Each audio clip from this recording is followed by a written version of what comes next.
È stato sottoscritto da tutti i partiti ed i movimenti rappresentati in Consiglio regionale ed aperto all'adesione delle liste civiche il codice etico. Il provvedimento ha l'obiettivo di rendere più rigorosa la scelta dei soggetti da inserire nelle liste elettorali per scongiurare il pericolo di interessi connessi alle cosche. Un romeno, Nelu Cornel Guinea, di 36 anni, è stato arrestato dai carabinieri a Ciro Marina per l'omicidio di un suo connazionale, Kostel Stoica, di 32 anni, ucciso l'8 febbraio scorso. Nel corso delle indagini è emerso che tra i due c'erano diversi litigi dovuti alla convivenza nello stesso appartamento e legati a problemi economici.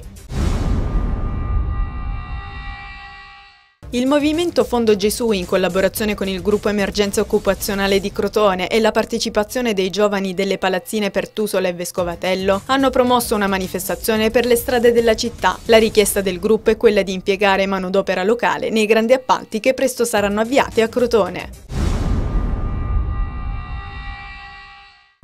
Il presidente della Regione Calabria, Giuseppe Scopelliti, ha presentato questa mattina a Cosenza il progetto Next Epidemia Giovanile. Dialogo, confronto e condivisione sono le parole chiave dell'iniziativa che si svolgerà sabato prossimo 26 marzo alla Mezzia Terme al centro agroalimentare. Più di 80.000 euro sono stati stanziati per la realizzazione della giornata giovanile.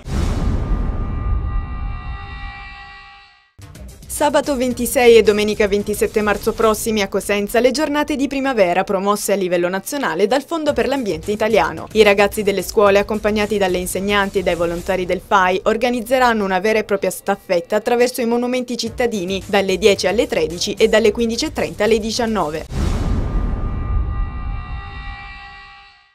Ha fatto tappa anche a Crotone, in Corso Mazzini, la nota tappa della campagna educativa itinerante Circoliamo, promossa dal Consorzio Obbligatorio degli Oli Usati. La campagna ha lo scopo di sensibilizzare l'opinione pubblica sul corretto smaltimento dei lubrificanti usati e ottimizzarne la raccolta. Resi noti i dati di raccolta degli oli lubrificanti usati nella regione Calabria, in particolare nella provincia di Crotone.